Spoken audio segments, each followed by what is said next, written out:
Thank you.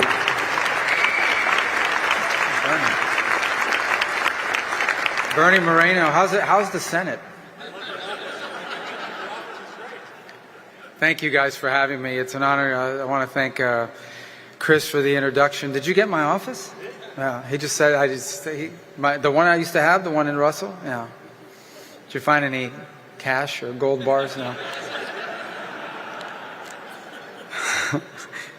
Is there media here? There's a call. It's a joke. It's a joke. You know, guys know. Thank you, Chris, for that introduction, and actually very proud of the work he did with us on the Small Business Committee, and Oren and everyone here in American Compass for hosting me here tonight. A couple observations of seeing someone. We really only got to serve together for like 10 days, you know, because I got confirmed pretty quickly. And by the way, the president was I got 99 out of 100 votes because the vice president at the time had seated up and filled, and the president for some period of time expressed great concern about the fact that I had 99 votes in the Senate. He didn't know if that was a good thing or a bad thing. But I told him recently, sir, you don't have to worry about that anymore. I don't think I'd get 99 votes now. And anyways, but thank you for this chance to speak to you. And by one more thing I want to tell you about, I spent, you know, now that I'm in an executive branch, we oftentimes have to deal with the fact that, you know, we want to do something and it's like, well, but there's a statute or there's a law on the books that limit our ability to do things by executive action. You know, it requires us to go through certain steps. And so I increasingly find myself saying, who the hell wrote these laws? And today I was reminded it was actually me who passed a certain law that stood as an impediment to quick action. So anyways, yeah, I've grown in my appreciation for the executive branch more and more each day.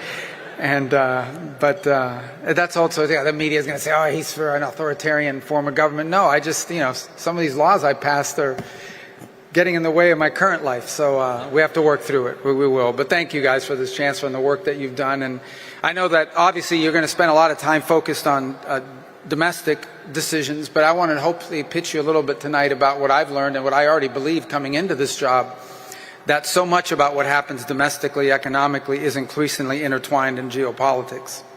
It always has been. I think that's one of the lessons we forgot, but I think we've been reminded of that here most recently, and a number of events have brought that to bear. The first thing I would say is I think it's always been true. One of the amazing things, one of the reasons why history repeats itself, people like to say that, is because human nature does not change. Technology's changed, what the clothes we wear change, even languages change, governments change, a lot of things change.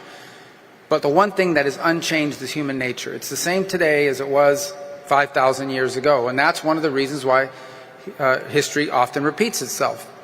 And one of the things about human nature, I'm not trying to sound like a psychologist here, but one of the things that I think history proves is that one of the things we are programmed as people with is the desire to belong.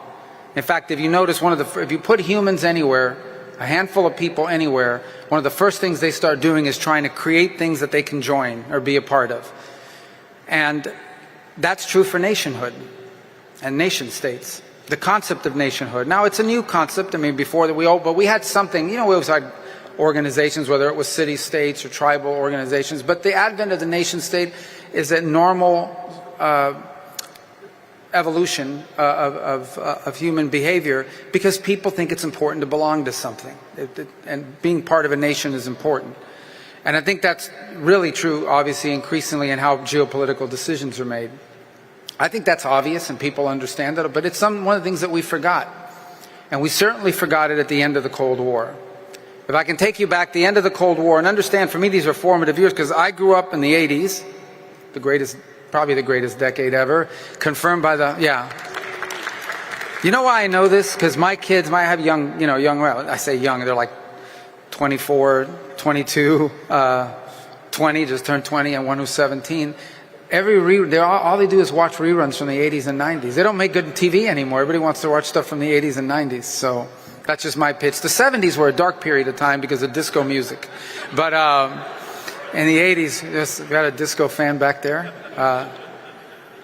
But the 80s, you know, we did, the hair was a little too big, but other than that, but going back, the 80s, you grew up, and I remember in 1983, now I'm aging, I just turned 54. I feel 55, but it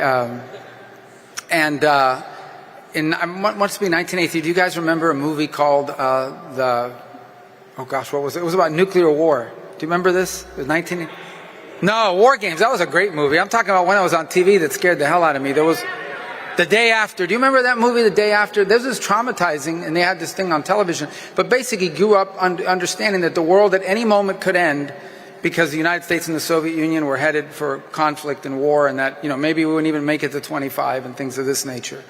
I forgot about War Games. War Games is another good movie, where this guy hacks into the computer. This was an 80s hacker. This was not, I can remember the phone and the modem, and what was that actor? It was the same, Matthew Broderick. It's a great movie. I know I'm completely off topic, but let me just tell you, I lived in Las Vegas at the time, and if you recall, the first city that he blows up in the War Games is Las Vegas. And I was sitting in the audience, and so everybody's like chuckling. There's nothing funny about this Las Vegas strike. In any event, so this is where we grew up. And then in 1989 and 1990, 91, it was my first years in college. And literally the entire world just transformed before my very eyes. Understand, you grow up your whole life and like the whole world is about the Soviet Union, and all of a sudden the Soviet Union no longer exists. My favorite memory of that is that I was actually taking a course that fall by a Soviet expert at, I think it was in Gainesville, Florida.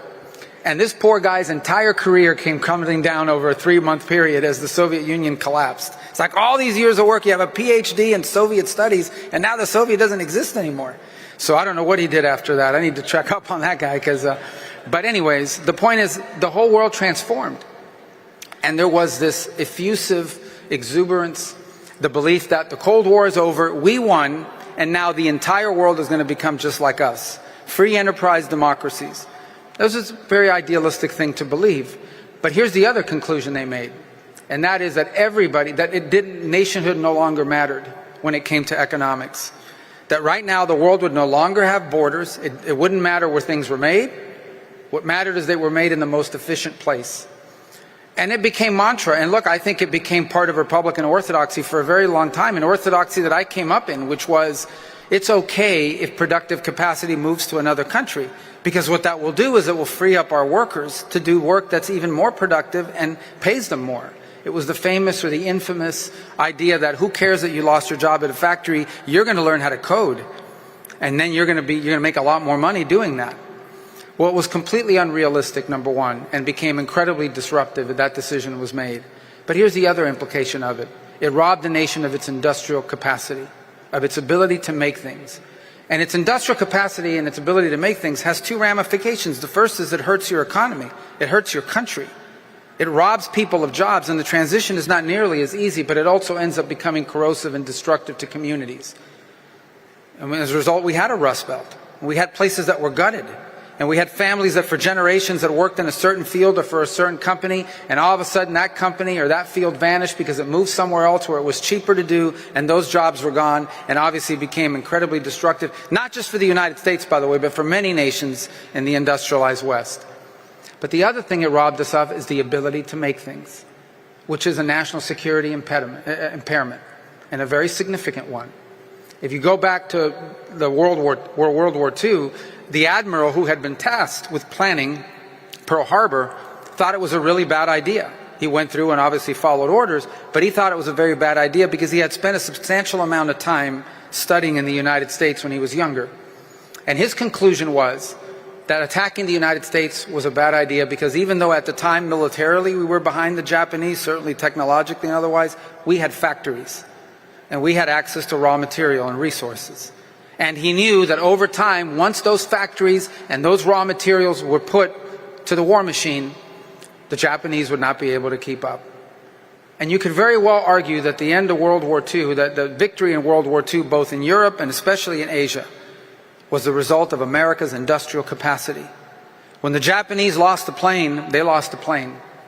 When we lost the plane, and their planes were better than ours for a long time, when we lost the plane, we were able to produce hundreds to replace it. Industrial capacity mattered in terms of national security. And that's never changed. That's always been true. And so today what you find is because of all of those years of neglect, because of the loss of industrial capacity, we didn't just undermine our society. We didn't just undermine our domestic economy. We've undermined our position in the world. And what you will find, and what we find even now, is that increasingly on geopolitical issue after geopolitical issue, It is access to raw material and industrial capacity that is at the core both of the decisions that we're making and the areas that we're prioritizing. Now, the technologies are different, but nonetheless, that is what we're increasingly prioritizing. And that's become really apparent to me. I think it was even going into this job, but in the months that I've been there, on place after place, every country in the world is now pitching themselves as a source of rare earth minerals. Every country in the world, by the way, they're not that rare, so every country has access to it, but it's become a big, that alone is not enough, because you have to have access to rare earth minerals, but then you have to have the ability to process them, and you have to make them into usable material. And frankly, what the Chinese have done over the last 25 or 30 years is they've cornered the market. And this is one of the true challenges to sort of pure free enterprise view of these things. You cannot compete with a nation state who has decided they're not interested in making money. They're not interested in making money in this field. They are interested in the short term in dominating the market, being the sole source provider for the world of a certain product. Because once you establish industry dominance in any one of these fields, you can charge the world whatever you want. Now, one thing is if we said, well, this happened because they're just better than us. But that's not why it happened. It happened because we literally gave it away. Because we made the decision, we made the policy decision that it was okay. We were okay with 80-something% of the active ingredients in most of our generic pharmaceuticals coming from another country. We were okay with giving that away. We were okay with giving away all kinds of things like that. And now we are in a crunch. And I say we, I mean the rest of the world is in a crunch, because we have realized that our industrial capability is deeply dependent on a number of potential adversary nation states, including China, who can hold it over our head. And so in many ways, the nature of geopolitics is now adjusted to that and is adjusting to that. And it will be one of the great challenges of the new century and one of the priorities of this administration under President Trump is to reorient our domestic and the way we pursue geopolitics to take into account for the fact that you can never be secure as a nation unless you're able to feed your people and unless you're able to make the things that your economy needs in order to function and ultimately to defend yourself. There is virtually none of the leading edge industries of the 21st century in which don't have some level of vulnerability. And it's become one of the highest geopolitical priorities that we now face. Not simply access to raw material, but figuring out how can we have more industrial capacities in these critical fields, ideally domestically, but if not here, then diversify the global supply chain so that it cannot be used against us as a point of leverage at a time of potential conflict. In fact, unless we fix it, some of these conflicts will never happen because we will never be able to enter. The amount of leverage they will have on us will begin to constrain our ability to make foreign policy. Unable to get into a tremendous amount of detail, let me just say that even as I speak to you now, there are a number of foreign policy issues in which we're having to balance what we would ideally want to do with what we may not be able to do in the short term until we fix these problems. This is a real challenge in American geopolitics, and it's one that's become a priority and goes right to the heart of the decisions that were made over the last 20 or 30 years that were a mistake and that we're now trying to correct. The other, which is more broad, but I think also ties to economic policy, is the following. Part of the decisions that were made were, in the end, if something is good for the global economy, that's really what matters. Ultimately, a lot of public policy decisions were made without the nation state in mind. Rather, the decision was, is this good for the global economy? Is this good for global economic growth? Is this good for prosperity in other places, even if it may not be in our interest? And we made those decisions even during the Cold War to some extent. I mean, we allowed nations to treat us unfairly in trade, but we allowed them to do it because we didn't want those countries to become victim to a communist revolution that would overthrow them. But then we kept it going. And so today there are multiple countries around the world that are fully developed economies, but whom we have enormous trade imbalances because they want to continue that system moving along, and that has to be corrected. But here's the final point, and here's why this is also critical, because not only did we take out nation-state interest and the national interest out of our economic policies, we also took it out of the way we made foreign policy decisions. The idea that our foreign policy, depending on the place and on the issue, should be centered and focused primarily on what is good for the United States was completely lost. Time and again, we made decisions in foreign policy because of what was good for the international order or what was good for the world. And I'm not saying those things are irrelevant, but the number one priority of our foreign policy of the United States, the number one foreign policy priority of the United States needs to be the United States and what's in the best interest of the United States. That's not isolationism. That's common sense. On the contrary, in order to do that, we have to engage in the world. But we need to engage in the world in a way that prioritizes our national interest above all else.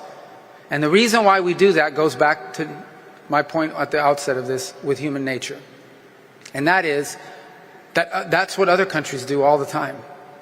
Virtually every single nation state we interact with prioritizes their national interest in their interactions with us. And we need to begin to do that again, and we're beginning to do that again, prioritizing the national interest of the United States above everything else in making these foreign policy decisions. And I'll close by saying that's where foreign policy works best. As I've said to multiple foreign leaders, including some with whom we haven't had engagements with for many years, I said the way foreign policy works best is when our national interests are aligned. When they're aligned, that's where we have incredible opportunity for partnership together. And when they're not aligned, that's where I expect them to pursue their national interests and us to pursue ours, and to do so peacefully if possible, and that's the work of diplomacy. And so I think the work you have done to reorient our thinking towards the national interests, both in our domestic economic policies as well as in our foreign policies, is critical work for 21st century conservatism. And I thank you for all the work you've provided. You've done great work. When no one else was talking about these things, when no one else was providing the material that allowed us to build public policy and challenge thinking, you were doing it. And I encourage you to continue to do it, because this is going to be the work of a generation. There's still much work to be done. We are in the midst of an important and long overdue realignment in our thinking in American politics. And it takes organizations like American Compass to drive the innovation and the thinking. And we appreciate everything you've done up to this point and encourage you to continue to do that. And one of the people who has really been a leader in this regard, someone who I actually got to know as part of this project and this thinking back when he was only a best-selling author and not even a political figure yet, is our current vice president, who is doing a phenomenal job, and someone who I've grown tremendous. My admiration for him has grown tremendously. I admired him before. I admired him in the Senate. I admire him a lot more now as vice president because I think vice presidents are just more impressive than senators, Bernie. That's how. But I can say that now that I got 99 votes. I don't need their votes anymore. But the vice president's doing a phenomenal job, and I think is one of the most powerful and clearest voices in the world, really at the edge, at the leading edge of this new thinking in American politics. And it's my honor to serve with him in this administration, and it's my honor to invite him onto the stage now to speak to all of you. So thank you for the opportunity to be here, ladies and gentlemen, the Vice President of the United States, J.D. Vance.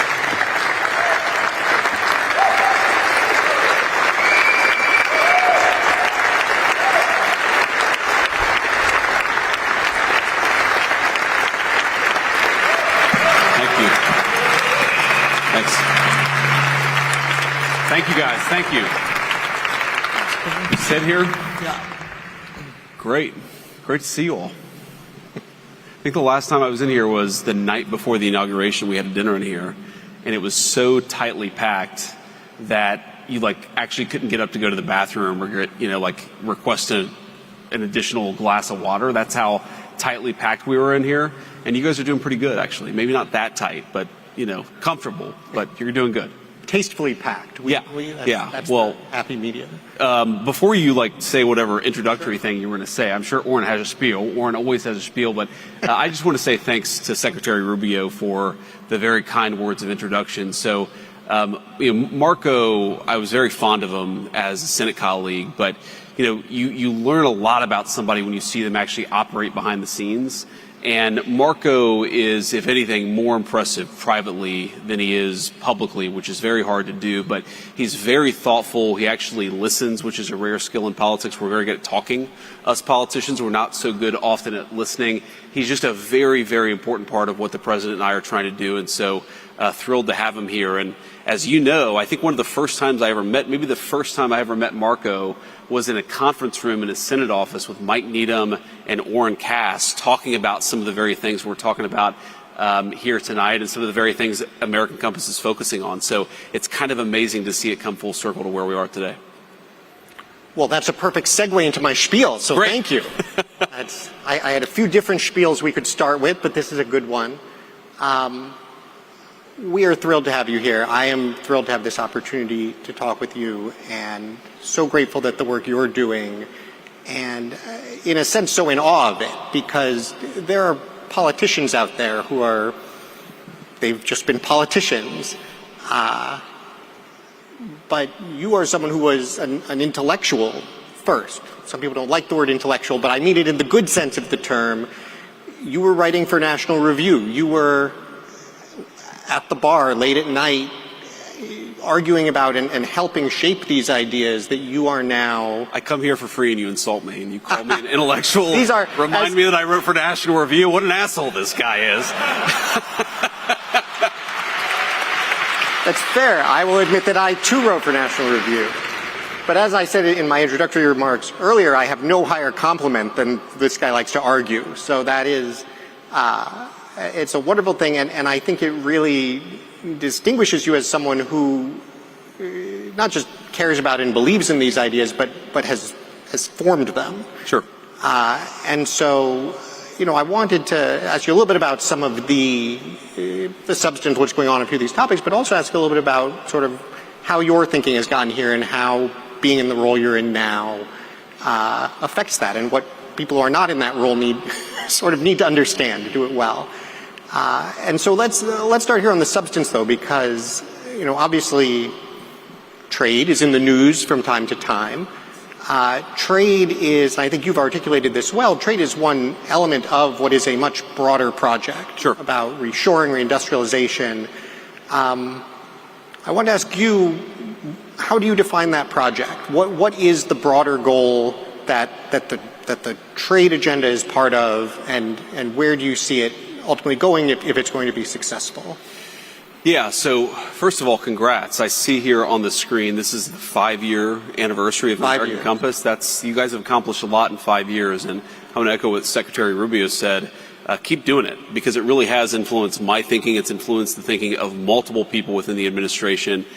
And if I were to try to summarize the project, I think there are a few different things going on, but maybe one thing that really worries me is you have, I think, in many ways, stagnating living standards for normal Americans, for the median worker, for people who just want to start a family, work in a decent job, earn a living salary, and have dignified work. I think you've seen so many pieces of evidence of stagnation in the lives of the normal people that we serve, right? The people who actually go to work, who keep the country running. And there are different ways to sort of measure this, but I think my favorite way of measuring it actually is probably you see stagnating productivity in this country for about 50 years, okay? And I think there are a whole host of reasons why you see that. I think, number one, we've offshored a whole host of industries, and so you see less innovation in a lot of the critical manufacturing sectors that actually drive the American economy. I think part of it is we've really underinvested in technology, especially in, the heavily regulated spaces. I think part of that is we've really harmed energy production in our own country. That's a critical part of, the heavily regulated space is actually doing well because the cost inputs of these industries are so heavily dependent on the price of energy. So there are all these different policy spins that I could put on it, but I just want normal people who work hard and play by the rules to have a good life. And I think that was very, very possible in the United States of America that I was growing up in, but you started to see some signs that it was fraying. And I think it got a lot worse over the course of the 90s and 2000s. And that has got to change. And I think that's fundamentally why Donald Trump is the president of the United States, is because he was the first mainstream American politician to come along and say, this isn't working. These trade deals are not working for the normal people who power our economy. our policies have not been productive either in the economic, national security, or diplomatic space. So it's complicated. The answer to your question is complicated. Summarizing it is necessarily very hard, but I think the best way to summarize it is we just want normal people to have a good life. That seems reasonable. Thank you. There you have it, folks. I think that's obviously exactly right. I think it's remarkable that is or has been a heterodox view to some extent, that it's something that has had to be said.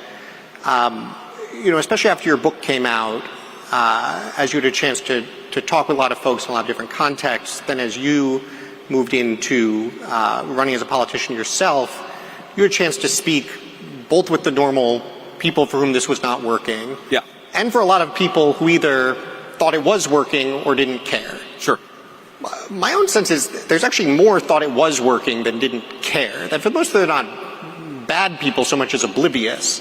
But I'm curious what your experience has been engaging with those folks. But how would you describe, what do they look out at America and see, and what is helpful in communicating to them why this is a problem and why they need to care?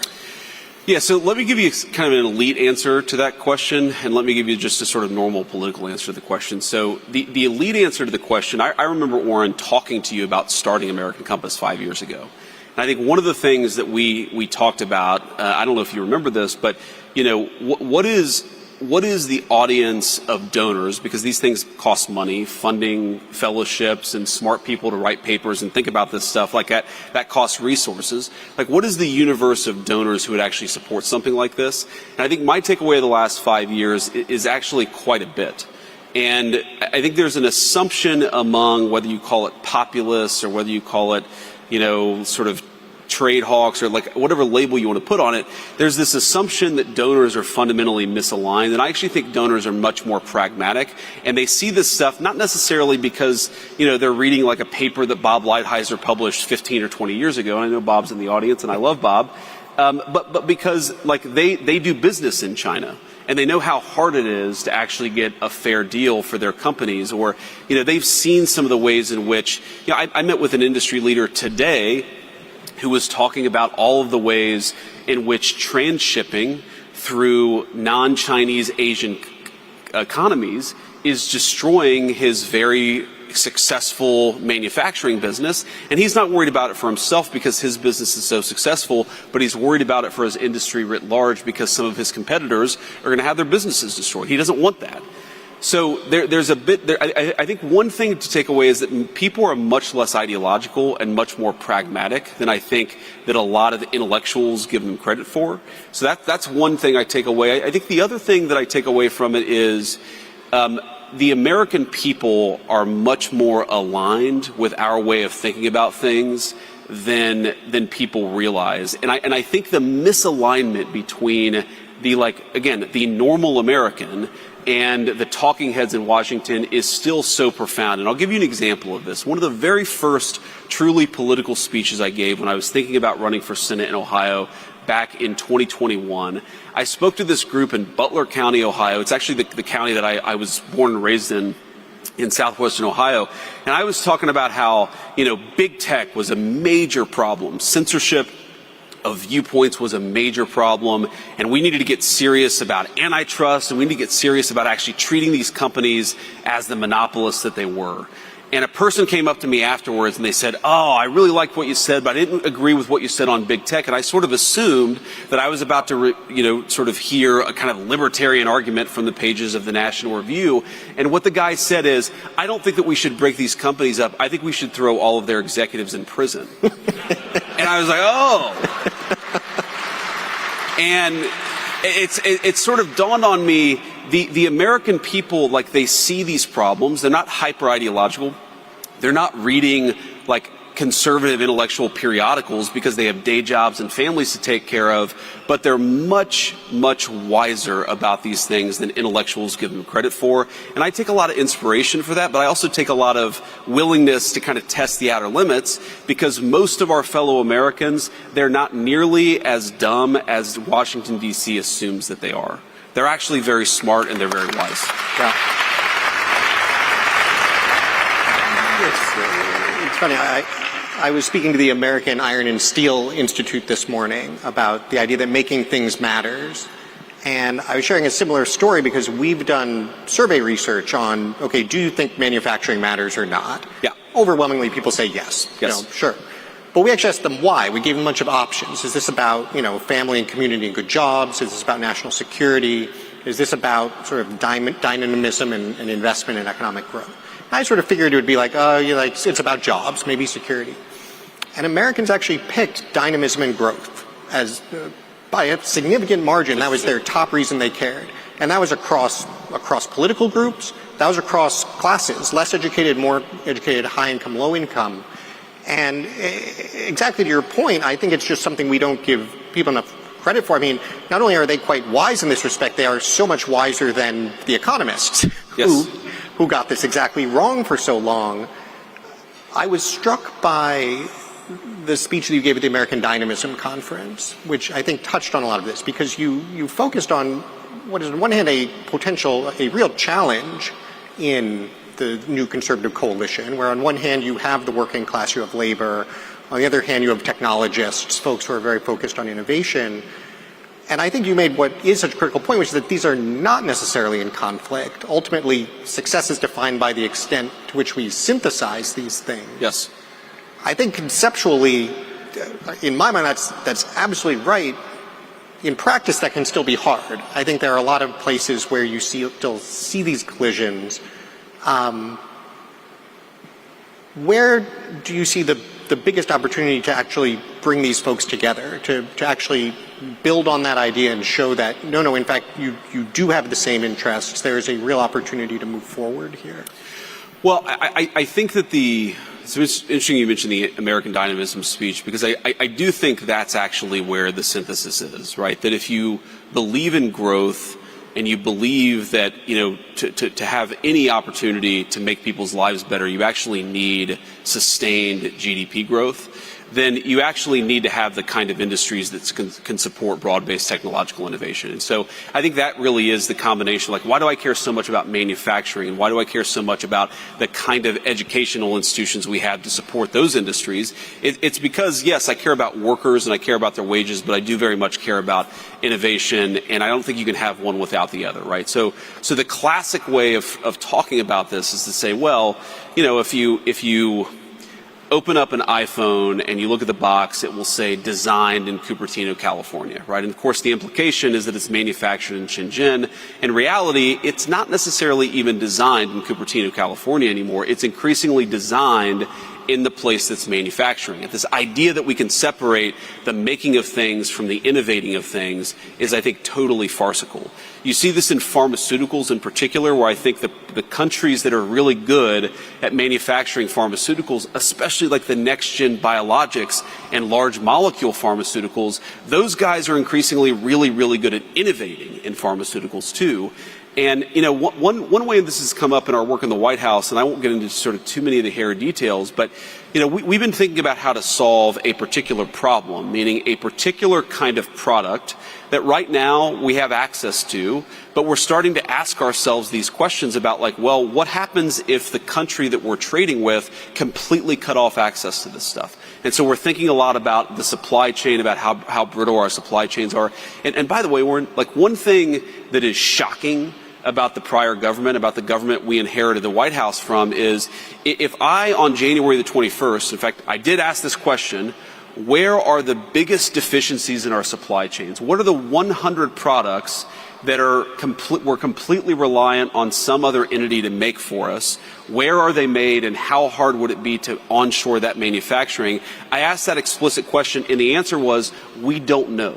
Nobody in the prior government had actually asked these very fundamental questions. And so what is so crazy about the hyper-globalized era is that you had these basic questions about the brittleness of our supply chains that were completely uninvestigated by the very people who supported globalizing those supply chains. We were actually governed by complete morons, and we didn't even realize it until the Trump administration started to get underneath the hood of our government.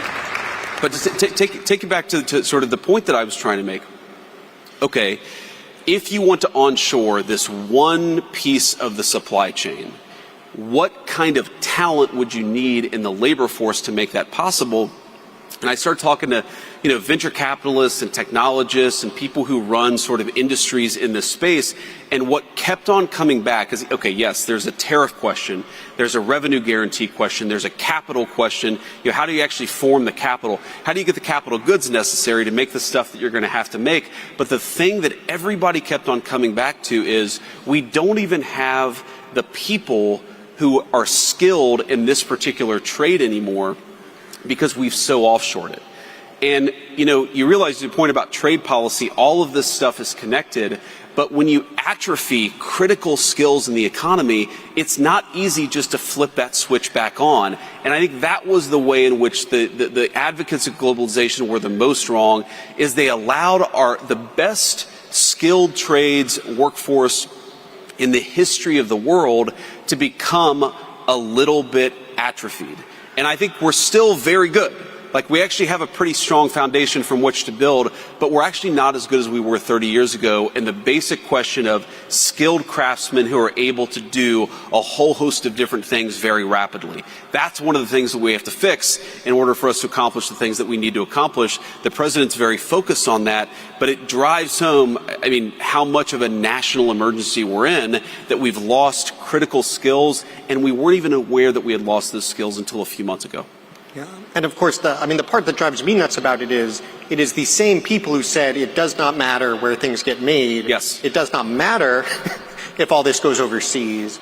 Now it's overseas, you say, well, why can't we bring it back? And they say, oh, well, because we lost all the expertise. The expertise is super important. And you want to, right. Somewhere you wonder, do they even, are they trying to lose?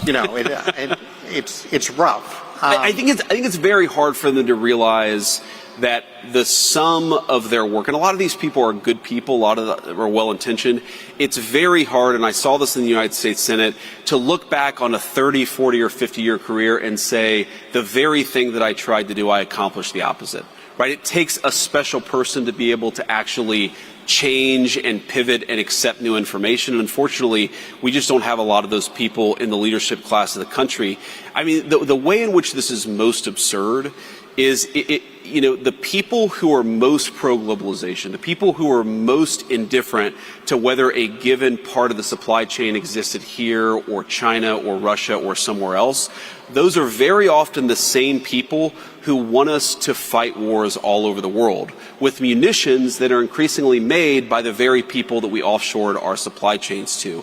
And the fact that, I saw this in the Senate, the fact that you would have people say, we should send an unlimited number of munitions to this conflict, even though we don't make those munitions in the United States of America anymore, the complete disconnect between their views on foreign policy and economic policy made me realize again that we're governed by people who aren't up to the job.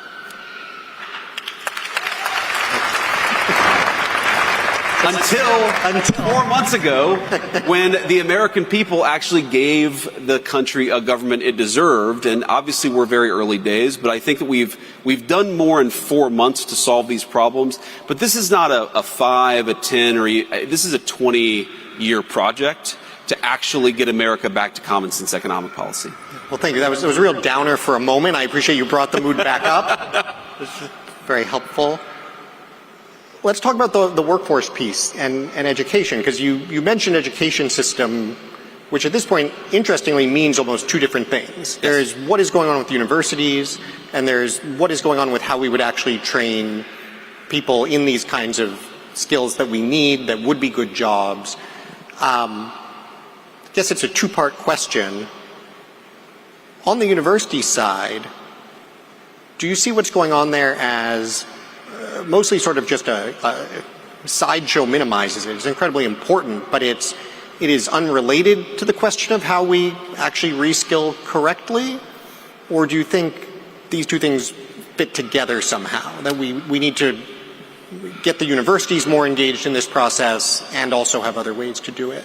I think of it as extremely connected, though it's not necessarily obvious at the surface level. First of all, I never expect Harvard or Yale or, the Ohio States of the world they're not primarily going to be doing skilled craftsman training. Okay, some of the state schools you might see that, but really this is going to be something that happens with particular, unions are going to have a big role in this, community colleges are going to have a big role in this, industry is going to have a big role in this. I don't think the skilled crafts are going to be brought back by the 4-year-plus university. That's just not their role. But what the 4-year-plus university, one of the most important things that it does, obviously it trains hopefully very smart people, but it produces really the ground level of the innovation that the economy is going to run on for the next 10 or 15, 20 years. Okay, so if I want people in Indiana to be manufacturing the next generation pharmaceuticals, those pharmaceuticals have to get developed in the first place. And for them to get developed in the first place,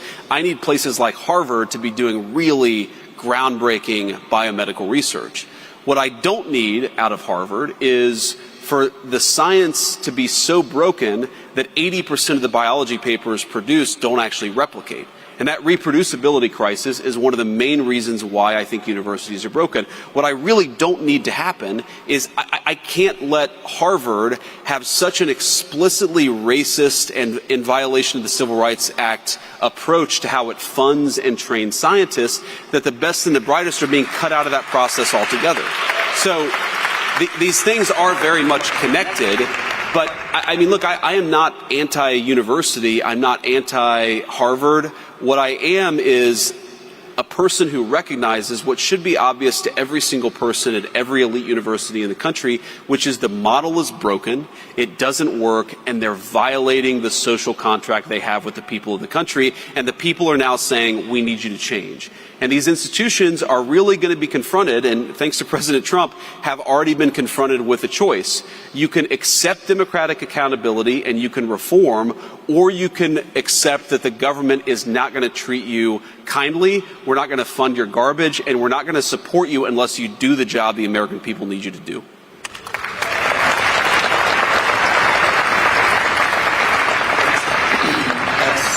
That is very well said. I found myself at one of these universities speaking to a faculty board the day after the $9 billion Harvard announcement. Did you tell them you knew me? It may have come up. It may have come up. I'm surprised you survived. The thing about the faculty board in Ivy League universities, it's not the most imposing environment in many respects. They're not known for their toughness. No, that is true. I'll let you stand on that particular point, but this actually happened to me a few times. I in fact also was scheduled to go to Canada 2 days after you made the Canada announcement. I may need to run my travel plans by some more folks. But it was fascinating to have this exact discussion and essentially to try to make the point, nobody wants you to fail, but you are in a sense a quasi-public institution. You are relying on enormous both explicit and implicit public subsidy and participation in this contract that you have been violating wholesale for a generation. And so our preference would be that you guys decide to reform, but if you don't, this is the alternative. What do you think, what does reform look like? You described some of the things that, are particularly problems. I guess to some extent the reform is just stop doing that. But what do you aspire to for our higher education system? I'd say a few things. I mean, one most obviously is, why don't you just follow the civil rights laws of the country? Like, that's a very easy thing to do, and that nearly every elite university in the country is explicitly not doing. Okay, so that's one thing that they might consider doing.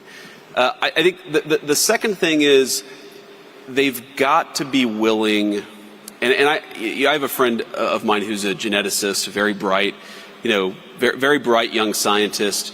We have got to have a scientific community that is more open to unacceptable inquiry and that actually encourages bright young minds to go wherever the truth leads them. And I think that's where the universities have become almost quasi-theocratic or quasi-totalitarian societies. I mean, the way that I think about this is, I don't know what the voting, the voting in the 2024 election of Harvard University's faculty was. Okay, my guess is that at least 90% and probably 95% of them voted for Kamala Harris, right? Very brilliant Kamala Harris, of course. But, You know, if you ask yourself a foreign election, a foreign country's election, and you say 80% of the people voted for one candidate, you would say, oh, that's kind of weird, right? That's like not a super healthy democracy. If you said, oh, 95% of people voted for one party's candidate, you would say that's North Korea, right? That's totalitarian. That is impossible in a true place of free exchange for that to happen. And so I think the ideological diversity of these universities has to get much better. And I think that if that got better, if you actually had a place where people were open to debating these things and weren't terrified they were going to lose their job for saying something that was a little bit outside the Overton window, then I think the science would get better, the reproducibility would get better, the quality of the institution would be so much better. And that's what I want, because we need high quality universities. Right now the problem is we don't have them. Absolutely. I think we have time for one more question. Great. This is usually an awful cliched question, but in this case it's extremely relevant. As I think you know, one of American Compass's key activities, we have what we call our membership group. It's now more than 250 young policy professionals. Dozens of them are in the administration. They're senior staff on Capitol Hill. They're in think tanks. They are why I am so optimistic about the future and Sure. what I think is most important about our organization. And so it is not at all a cliche to ask, what is the advice you would give to younger people, admittedly not that much younger, who are deeply engaged in bringing about this kind of change? What do you need? What should they be doing more of? What are the things that maybe no one's doing because it's just not as much fun, but it's incredibly important? What are the things that never occurred to you needed to be done until you got to where you are now that you would like to assign to them all before you leave? So I've reached this stage of my career, I guess, where I'm now the old guy. You are the old guy. To offer advice to all of you. Again, you started out by calling me an intellectual, and your final question is effectively, hey, old man, give advice to all of these young people here. But let me say a couple of things. So first of all, I think that you guys should go forth with a lot of confidence, because the conversations that are happening in this room and amongst all of you are far more interesting and far more influential in the policy conversation than almost anything else that's happening in Washington, D.C. There was a time in my life when I was incredibly, I didn't like to talk about trade policy because I didn't have a PhD in economics. Well, it turns out that a lot of the people who had PhDs in economics were flagrantly wrong, and they were given... Would you like to be the chief economist at American Compass? I already have a job, man. We can do an honorary one. It turns out the title... Ask Marco Rubio. He's got like 5 jobs. Maybe he'll take on a 6th. But I think that there is still, among especially well-educated DC conservative types, there is still this sort of apprehensiveness about, well, I don't have this credential, so should I not opine on this topic? And I think that in reality, you've got to realize that the people who grant these credentials have been gatekeepers, and their ideas and their entire work in Washington has served to make the people that they should be serving poorer and less happy, has reduced their life expectancy, and has made the national security of the country weaker. Ignore those people. They don't matter, and you have to beat them and not worry so much about what they think. That's one piece of advice. I mean, this is to me the fundamental thing about our country, right? There's so much good in it. There's so much brilliance in it. We still have the best science and technology in the world. There's so much that I'm optimistic about. The thing that really worries the hell out of me is that you have people in Washington who have been calling the shots for 40 years, and the life expectancy of their country has dropped. And if that doesn't cause you to look in the mirror and say, maybe I should be doing something different, then there's something fundamentally wrong with you. And so I've given up hope that we can persuade most of the think tank intellectuals of Washington, D.C. to change. We can't change them. What we can do is replace them with all of you, and that's exactly what we aim to do. That's number one. The second piece of advice that I'd give is, look where we are, right? This is a beautiful, beautiful place. Again, the last time that I was here, I was about to be inaugurated as the 50th Vice President of the United States, like literally the next day. Like, this is a very cool place to get to spend an evening. I'm sure the food is great. I'm sure the company is even better. But try to remember that all of this, the job that I have, the white papers that you write, the work that you do, it is all in the service of making normal people have a better life. And so try to find opportunities to actually get out there and see the effects of what you're doing has on the American population. Try to get out there and get to know your fellow Americans. Try to not be the problem with the generation of DC intellectual that was so broken is they were so cloistered, they had no idea that they were about to get hit by a freight train. Don't ever be those people. Learn the lessons. I think one of the lessons you have to learn is be more open and be more willing to sort of test the Overton window. A lesson is that you've got to have conversations with everybody and not try to cloister yourself off from everything that's happening intellectually in this town. But I think the most important lesson is to get out there and know the country that you serve. And every single one of you in some form or another are serving this country that all of us love so much. I think that if you actually get out there, it will give you an incredible optimism and hope for the country, but it will also, most importantly, give you an incredible sense of duty. You all are lucky to be here. You're lucky to have the influence on this country that you do. So get out there and do your duty with optimism and hope and a recognition that you're lucky to get to have the life that you do. Use that life to serve the people that all of us love so much. Thank you, guys. Thank you, sir. Please join me in thanking JD. Thanks. Thank you for everything you do.